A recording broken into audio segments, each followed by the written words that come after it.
This is the fatherhood experience. Turn it up, cause tonight you'll learn how to leave behind the average dad life. This the fatherhood experience. It's time to lead my family and become the father figure I deserve to be. The fatherhood experience.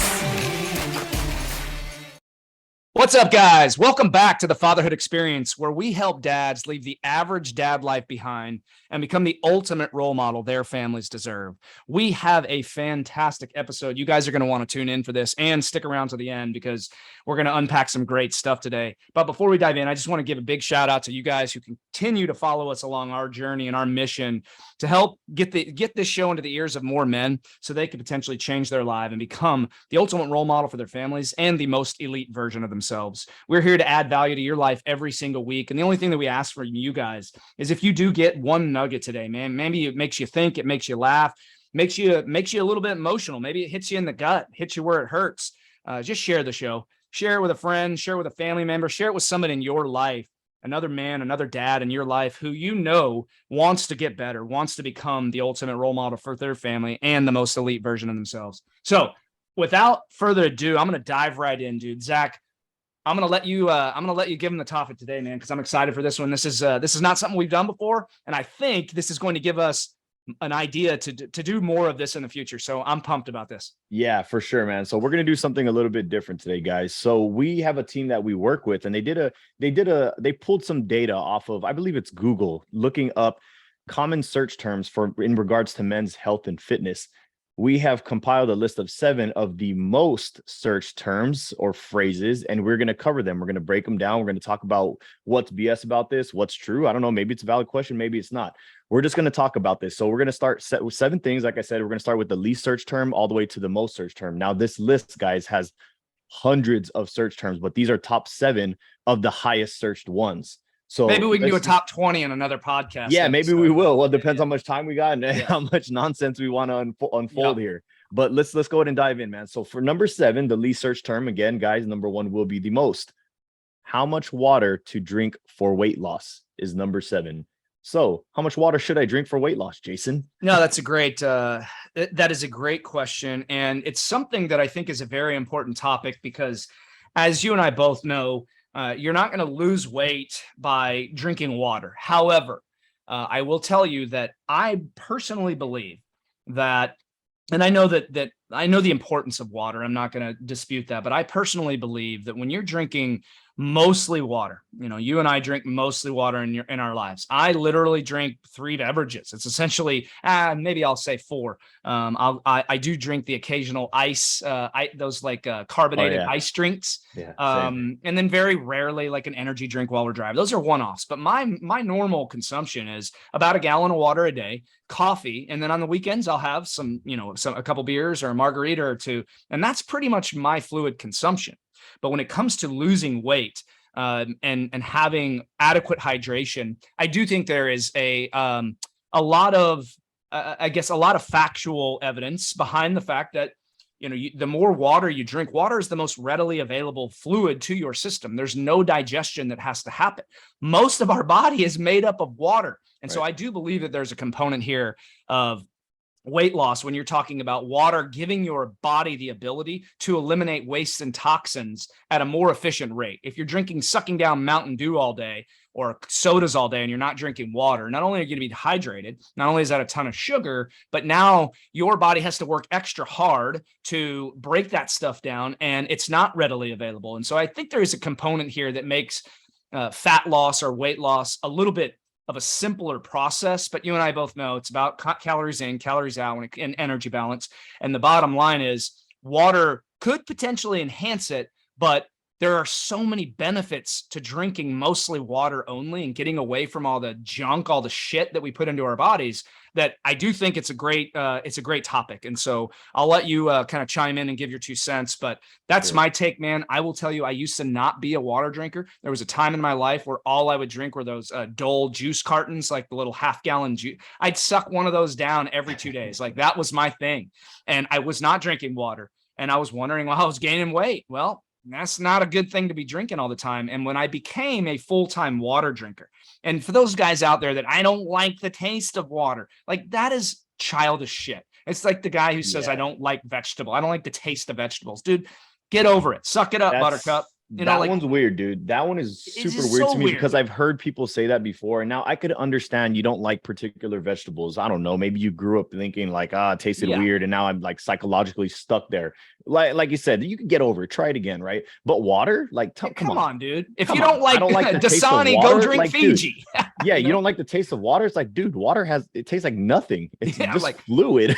But If your to my water point, tastes like something that tastes bad, you need to get a new filter, buddy. Yeah, for sure. To my point, and I'll cap my stance with this is that, when I became a full-time water drinker, my energy level, dude, went through the roof, and it was not an overnight thing. I had to work my way up to it, but I can tell a night and day difference of, like, on a Saturday, if we are out of town and we're out and about and I don't have my normal water intake, it is a night and day difference on the way that I feel and the energy that I have and my the sustained energy throughout the day. And so it is extremely important for general overall health. But when it comes to weight loss, that's my take, man. What do you got? Yeah, absolutely, dude. So it's essential for life, right? Like Yes. 2/3 of our body is water, obviously. And our bodies, for those who don't know, or like we know about this, but we don't really think about it. Our body is one continuous chemical reaction 24/7. Yep. Literally, there are chemical reactions happening in our body all the time, and water is the foundation of all of that. Your so it's extremely cells important. are desperate. Yeah. Yes, it's extremely important for us to stay hydrated. But when it comes to weight loss, like you said, it's about calories in versus calories out. So worst case scenario, you were dehydrated as hell, but you're in a caloric deficit, you're still going to lose weight. Right. You're overhydrated, but you're in a caloric deficit, you're still going to lose weight at pretty much the same rate. Can it enhance it a little bit if you're comparing a constant dehydrated state to a well-hydrated one? Maybe slightly, yes. But at the end of the day, it's about calories, not necessarily just water. But you do want to drink water for many of the other benefits that it has, minus the weight loss. The best way to lose weight is just don't eat as much. That's the bottom line. Calories in versus calories out. Yep. So hopping on to number 2 on our list, how to boost testosterone. I guess I'll leave this one off, man, since you got the last one, dude. Testosterone, here's the thing, guys. It's very important. A lot of people look up how to do it, but they don't implement it. Listen to me very, very, very, very well right now. You need to go to sleep. You need to manage your stress. These are the things that you don't want to hear, because when you look up this term, I know you want a secret food. Or a supplement. Yeah. I heard ashwagandha is going to increase my testosterone. You know what I mean? Oh, I heard if I eat beetroot, it's going to increase my blood nitrogen level 13%. And that should increase, like everybody's looking for that. Listen to me very carefully when I say that you want to do resistance training, you want to get proper quality and quantity sleep, and you want to manage your stress, because when you have acute levels of stress, that's cool. When you have chronic levels of stress, that's actually an inhibitor of testosterone. So remember, manage your stress. Otherwise, cortisol will be elevated and testosterone will be lower. Now, while we're on this topic, we've covered this many, many, many times before. If you are one of those people who have a lower testosterone, try to find out the root cause of it before going, to the doctors and them trying to shoot you up on hormone replacement therapy. Always, always, always try to naturally fix it before you go with the exogenous route, because once you're on that, you're on it for life, for those of you that do not know. So exercise, sleep, stress management. That's where I am. And of course, get to a healthy weight. If you are obese, your estrogen levels will be increased and your testosterone will be decreased. So going back to the HRT thing, don't get on some shots if you're 100 pounds overweight. If you lose 100 pounds, your testosterone is more than likely going to go up. More than likely, man. Is there anything else that you'd like to add there, Jason? Yeah, no, I think you covered it pretty well on that one, dude. We actually went deep on this in our fatherhood class on Tuesday night when we were going over blood work and lab values and giving our personal clients, our private clients, really a deep dive into how to interpret their blood work and really knowing about this. And so I think we hammered home on that point a lot, is that the things that we teach, dude, our 4 core pillars of health are the most crucial things when it comes to building or boosting your testosterone naturally. The reality is as we age, our testosterone starts to dip. I tell guys all the time, I probably have a quote unquote low testosterone level, but the bottom line is, because I'm doing everything that I need to keep my energy level up, my testosterone level up, and eliminate or reduce any risk factors or any health issues that I have, with my current health habits, then I don't feel symptomatic from that. And so you nailed on the root cause already. You got to address the root cause. Don't think that because you're 50 pounds overweight and you feel like shit, somehow getting on testosterone replacement therapy is going to make you feel like a Greek god again. It's not. Right. You must address the root cause. And so the one thing I will add, you pounded on sleep, stress, nutrition is huge. Eating the right types of foods to get more testosterone into your life or boost testosterone. But when it comes to physical fitness, physical exercise, the two best ways to get your testosterone up is weight training and high intensity interval training. Two things that there's not a single guy in our program that don't eventually get to weight training. And we start them all off with resistance training, but depending on their physical fitness, eventually they're going to be doing some interval training. And studies show that those are the two best ways in terms of physical fitness to boost your testosterone. And I just wanted to add that note. So let's move on to the next, dude. I think this is great. This is going well. For sure, man, for sure. The next one, number 3 on our list, is how to speed up metabolism. Love it. You want to kick this one off? So yeah, man.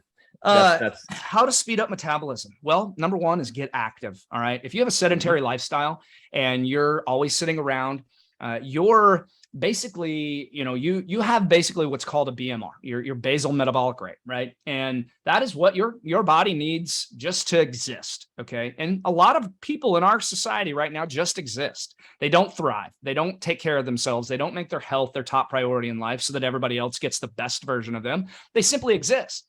And when you simply exist, your metabolism is naturally going to slow down. You are going to gain weight, most likely, if you have a sedentary lifestyle, because probably going along with that, you might have some stress eating or you have piss poor eating habits. And you become, essentially what I was and you were, a fat slob. And that's no way to live.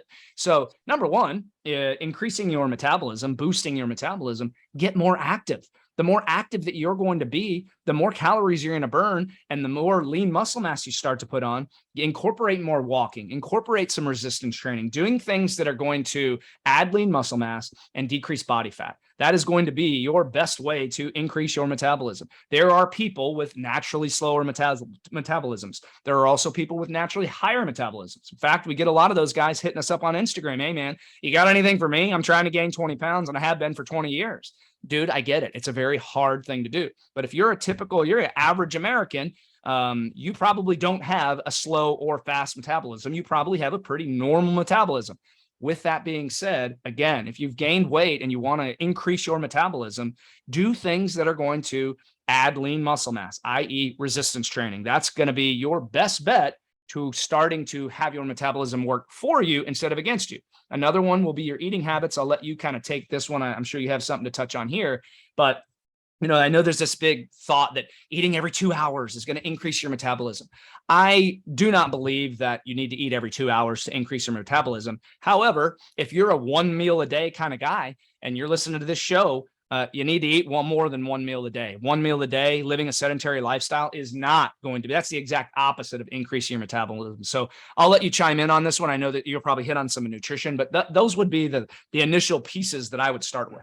Yeah, no, there's a question or there's a search here that's in regards to food. So I'll actually reserve that for when we get to that particular one. But what I will add here is when it comes to metabolism, like you said, if you're sitting around all day, like most people don't realize that metabolism is dynamic. This is why for those people, because we don't have our guys counting calories or anything, but for some people that do, I mean, sometimes I do just for the fun of it, right? Just to see.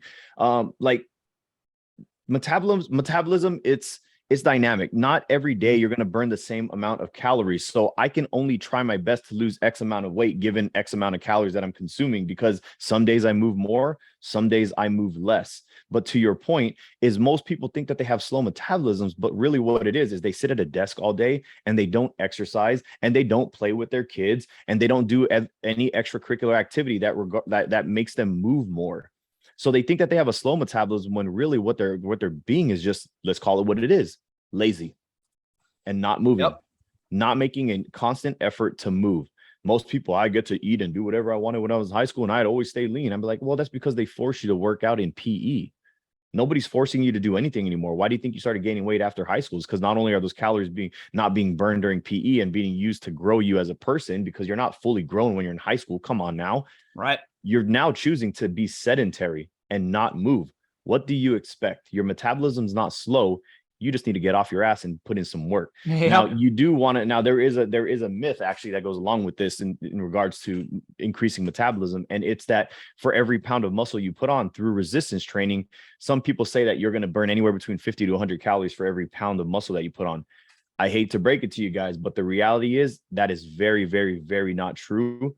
I would be burning 3,000 calories a day simply by just breathing if that was the case, but that's not how it works. Every pound of muscle that you put on, unfortunately, you only burn about 4 to 6 calories extra. That is it.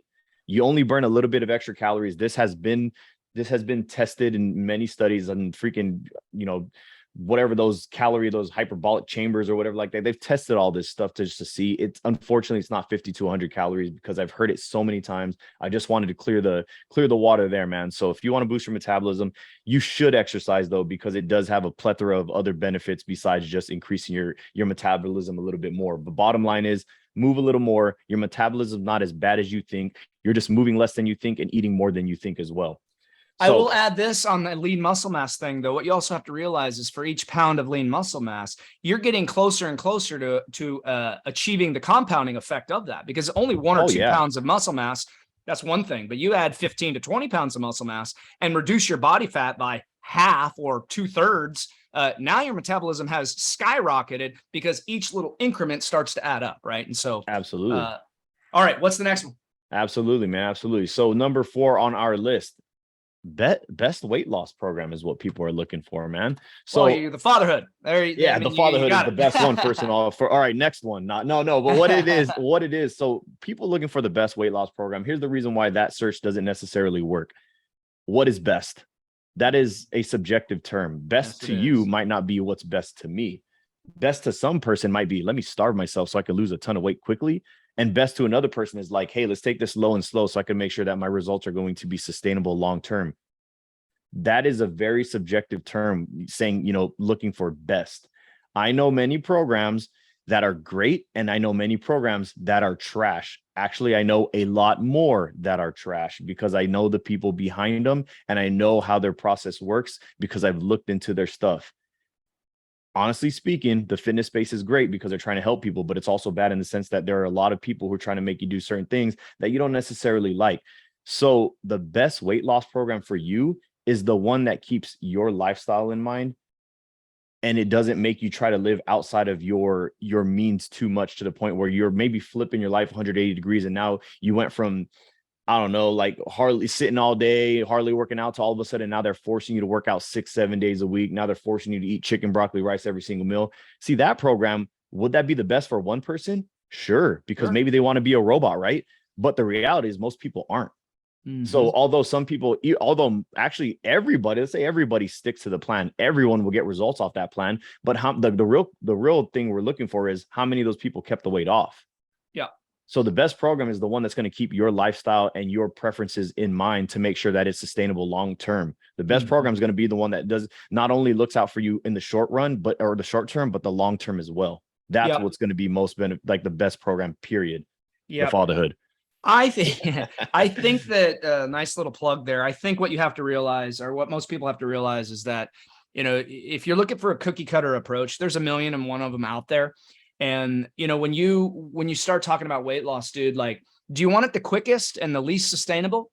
Or do you want it pretty quick, but also very sustainable because of the things that you're taught that allow you to develop long-term discipline and give you a lifestyle, right? So are you looking for the quickest fix? Because there's 1,000,001 of those out there, right? There's a lot. We could go deep into all the MLMs, your Optavias and all the replacement shake companies out there.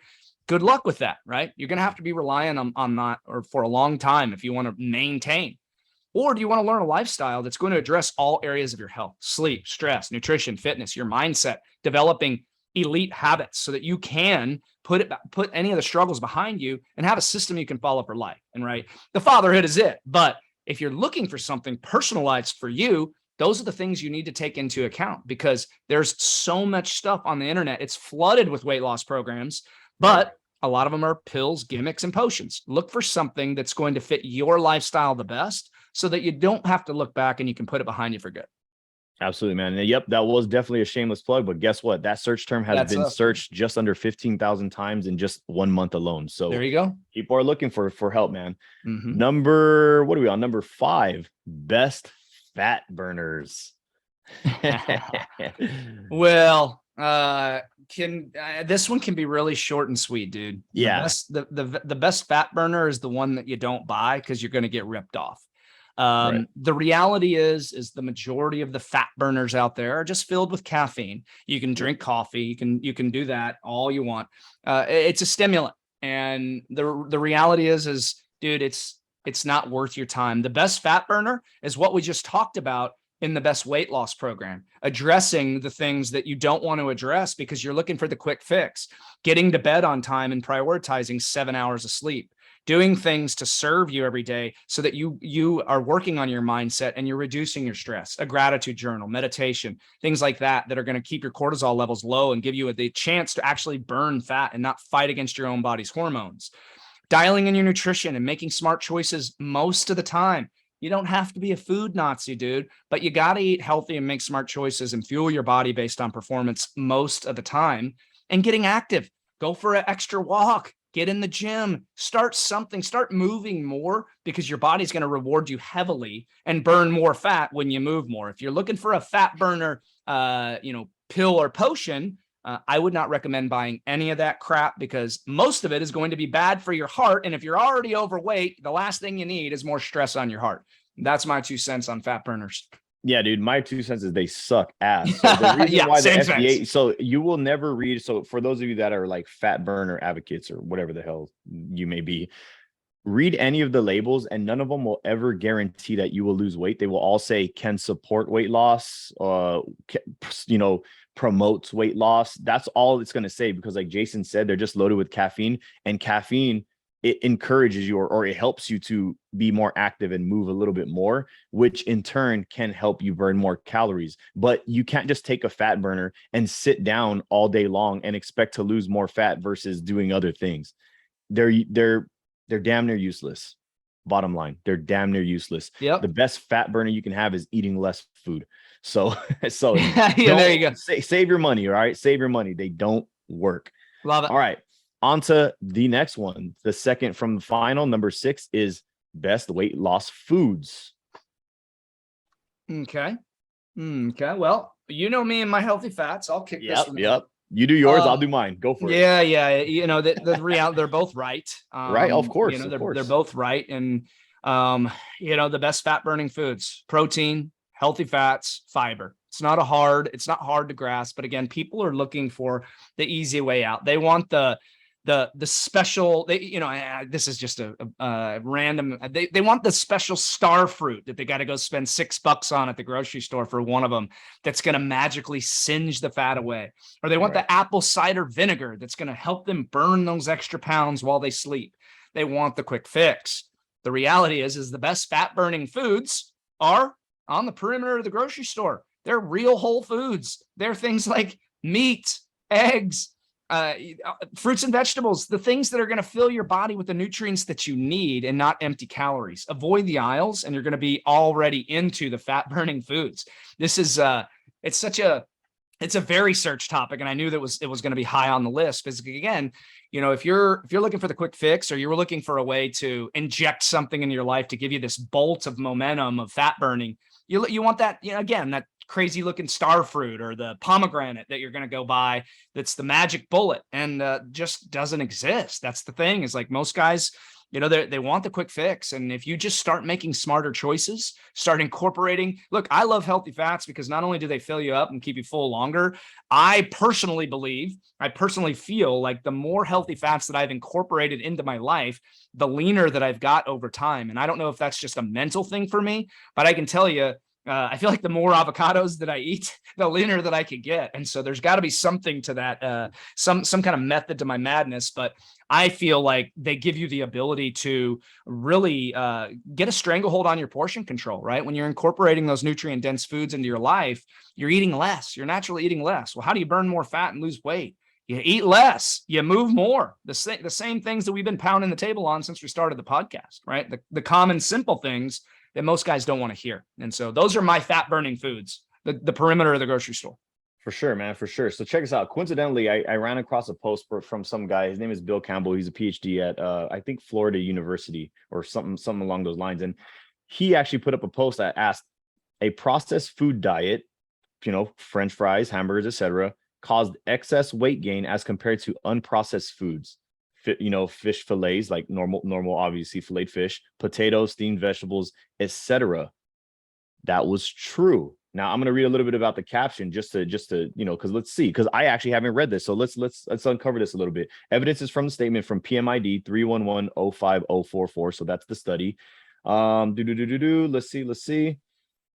Researchers put healthy males and females in a clinic for 1 month. They literally lived in the research building for an entire month. Okay, so it was highly controlled. Each subject followed an ultra-processed diet for 2 weeks and a non-processed diet for 2 weeks.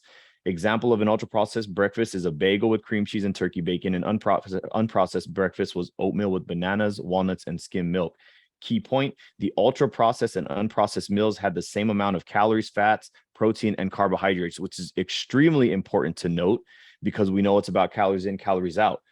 So participants could eat as much or as little as they wanted as the subject sat down to each meal. The meal placed before them contained the same calories, carbohydrates, proteins, and fats. The only question was if the subjects would eat more food during their meal and more snacks in other parts of the day if their foods were highly processed, and the answer was yes. On the processed diet, the subjects ate about 500 calories more compared to the unprocessed diet. They gained about 2 pounds on the highly processed food diet and lost about 2 pounds on the non-processed food diet. So I could stop. There's a little bit more there, but let's talk about processed versus unprocessed foods, right? So if you're looking for weight loss foods, like Jason said, the perimeter of the grocery store, right? Just all kind of wrapped up right now. When you're eating unprocessed foods, it's going to be full of more micronutrients. So you have your macros, right? Fats, carbohydrates, protein. You have your micronutrients. We're talking about your vitamins, your minerals, your fiber. When you're eating whole foods, typically they have more fiber in them, especially like the leafy green cruciferous vegetables and all that good stuff like that. When you're eating your healthy fats, that helps you, eating that in combination with proteins and stuff helps you stay fuller longer. Protein in itself is the most satiating macronutrient. But when you're eating ultra processed foods, it's been called, so anything pretty much that, processing, right? There's a term in science called highly palatable foods, where it's high in carbohydrates and high in fats. These foods are the foods that you eat that taste amazing. And although you feel extremely full, you can, for some reason, continue to pound more and more and more of it. The problem is they lack the vitamins and minerals. They lack like the fiber. They lack the macros to help keep you fuller. So you just continue to eat more. So it's kind of no surprise in that study that the people who ate the unprocessed food lost weight. Well, actually they did both, but when they were eating unprocessed foods, they lost weight. When they ate processed foods, they actually gained weight. It's because it's much more easy to just eat that food and then eat more of it because it doesn't help keep you full. So the best weight loss foods that you can have is primarily whole food sources. Period. Yeah, I think I can attest to that. And I think most of the guys that are listening, man, like if you go and you eat McDonald's, right? You go have a fast food meal at McDonald's. It doesn't take but a couple hours for you to feel hungry again. That is not going to be like salmon, sweet potato, and asparagus, and then you're satiated for a while. Like if you eat an empty calorie McDonald's meal, even if you supersize that damn thing, a lot of that is sugar and processed carbs that just burn straight up there. Like as soon as you eat it, it's gone. Yeah, there's no micronutrients, right? There's no fiber. And so when you eat that and it just passes right through, it's like, okay, well, like I had McDonald's at 2 and now it's 4:30 and I'm freaking hungry again. Well, there's your reason why, right? And like it's just it becomes a vicious cycle when you get trapped into the fast food life. So no, that was a good one, dude. What's next? Yeah, no, absolutely, man, absolutely. So the number one most searched term, number 7, how to get rid of love handles. This one's an interesting one because this has been debunked many, many, many times, yet the myth will not die. Bottom line is, guys, you do not get to choose where your body burns fat from. You do not get to choose where your body gets leaner and fatter from. Generally speaking, now I've said this many times, men in general will lose weight from the outside in. So we're talking face, extremities, arms and legs, and then toward the inside. So if you've seen the guys have a big old beer gut, but they have skinny arms, skinny legs, skinny face, that's generally why. people like myself, I actually gain weight pretty evenly throughout my entire body. That's just my genetic makeup, I guess we can say. But generally speaking, outside in, whereas women burn weight from the top to the bottom. So how do you get rid of love handles? The reality is you need to get leaner. That is it. Bottom line, you need to get leaner. If you happen to be one of those guys where most of the fat gets packed on around the midsection, the belly, the love handles, lower back, that's just what it is. Unfortunately, except unless you're getting some surgery or something like that, you cannot remove that or lessen it without getting leaner, period. I will, I love it. And I'll add a little bit to that. I'm just, we hit on the best ways to boost testosterone earlier in the show. And those are also the best ways to get rid of love handles, right? Heavy weight training and interval training. Those are both going to add lean muscle mass to your frame. In turn, you're going to burn more calories at rest. Obviously, like Zach said, you don't get to choose where you lose fat from. There is no such thing as spot reducing. You have to get leaner for that body fat to shrink away in different areas. Some guys, maybe it's the love handles that are last to go. Some guys, it's the pecs, it's the man boobs that are last to go. It's all dependent on the person. But I will use this quick example. Is like, you guys, if you guys want to lose fat quickly, get in the gym, lift heavy weights, and do some interval training and fix your nutrition and get to bed on time. Like, this is not a hard process. It's a hard process because it's hard work and you don't want to do it. But once you embrace that your life is going to be hard regardless, you can live a fat, hard life that's miserable and no energy, or you can live a fit life that's hard because you got to go to the gym. You got to make smart choices. You got to live and be the man that you're expected to be on this planet. Whether whoever your higher power is, whether you're an atheist or, we didn't come from dust. Somebody, some higher being put you on this planet. Do you believe that you're currently working toward fulfilling your potential as a man, as a father, as a husband, if you're remaining where you're at right now and you're living the miserable life that's fat and out of shape? Like, no. The answer is no. And if you say yes, you're just lying to yourself. But I want to give this quick example and we'll wrap it up. I, being a Lions fan, many of our listeners know that I'm a Detroit Lions fan. I've talked about it before. It's a brutal life. It's a miserable life. Shout out to the Hard Knocks episode. I'm bought back in for a brief time until they spoil my parade again this year. I've promised myself I will not continue to watch past the midpoint of the season unless they're at least 4-4. I won't do it to myself. It's voluntary misery, depressing. And I just can't do it. But I want to use an ex-Detroit Lion as an example here. Most of you guys, if you're a football fan out there, know who Calvin Johnson is. All right. In my opinion, maybe the most gifted and talented receiver to ever play the game. I think most would argue that Randy Moss is the best. Calvin is probably one. They're probably 1A and 1B. If Calvin would have played another few seasons, all of his records and all of his stats would have been up there with Randy Moss, but he mailed it in, and that's up to him. So I want to use him because we're talking about an elite athlete, a 6'5" guy who ran a freaking 4.3 40. All right. He is chiseled. Like, this guy has six pack and everything. When you see him without his shirt, even as an elite receiver, he still has a little bit of love handles. That fat is so stubborn that we're talking about a guy with sub 10% body fat, probably sub 8% body fat, but still has some quote unquote visible love handles because it was the last place where his body was storing fat. And so when you're thinking about the whole love handle thing, just know that it's a genetic thing. You're not going to get to choose where you lose fat from. And even guys like Calvin Johnson tend to hold a little bit of stubborn fat in their love handles. So focus on the task at hand here, which is getting leaner and healthier, just like Zach said, and the love handles will eventually go. Yeah, man, for sure. And boom. Yeah. And there's a reason why, like we talked, and you know what, we talked about this on our previous coaching call, right? There's a reason why they don't get insanely lean to the point of it's unhealthy, like, contest prep. It's because you don't train well at that. I mean, dude, right now, you said on our call, I probably have like 10 or 15 pounds on you, dude. I probably have closer to 25 right now. Why? Because I'm at a weight where I'm very comfortable lifting and training, like having my training intensity be where it needs to be, man. So as we wrap this up, let's cover it real fast. I'll just go over what it was and what pretty much our conclusion was, right? So our first one is going to be how much water to drink for weight loss. Drink water. Weight loss has nothing to do with weight loss per se, because it doesn't contain calories, but drink your damn water because it helps with every chemical reaction in your body. Drink more water, period. Second one, how to boost testosterone. Prioritize managing your stress, optimizing your sleep, and do some weight training. How to speed up metabolism. Get off your butt, move a little bit more, prioritize weight training so that you can increase some muscle so that you continue to do so. You're going to continue to create a fat burning machine. The fourth one, best weight loss program, the one that keeps your long-term results in mind and keeps your lifestyle in mind, that doesn't try to make you live somebody else's. That is the best program that you're ever going to be a part of. The fifth one, best fat burners.